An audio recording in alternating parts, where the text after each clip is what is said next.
السلام عليكم ورحمة الله وبركاته. ومركل يا برنامج كيني تلا دكتور waxaynu ku soo qaadan doonaa kabuubyada. Kabuubyadu waxa ay tahay iyo waxa keena.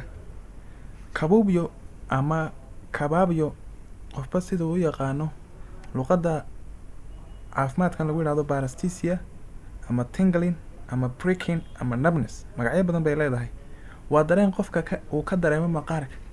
dareenka kabuubyada waxa loo kala qaadaa mid joogto ah iyo mid ku meel gaar ah.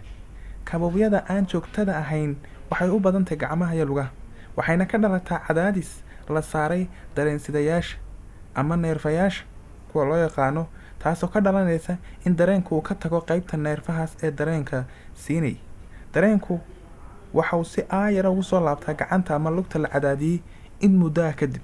waxa kaloo ay ka timaadaa kabuubyadan haddii aad iska joojisay daawooyinka qaar ka mid ah oo aad qaadan jirtay sida paroxetine ama fluoxetine dawooyinka loo yaqaano oo ah dawooyinka antidepressant-ga ah ama loo isticmaalo warwarka iyo murugada.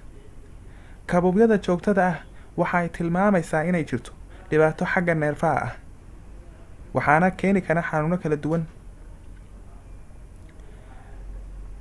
waxaa kaloo jira cilado kale oo badan oo keeni kara kabuubyada sida dadka caba khamriga, isticmaalka daawooyinka qalalka, diiqada ama niyad-jabka, fuuqbaxa, potassium yarida ama mineraalka oo ku yaraada qofka, macdanaha oo ku yaraada, sonkorta oo ku yaraata dhiigga, haweenka dhalmadayska ah, madax xanuunka nooc ka mid oo loo yaqaan migraine, daawooyinka suuxdinta iyo kuwa kale.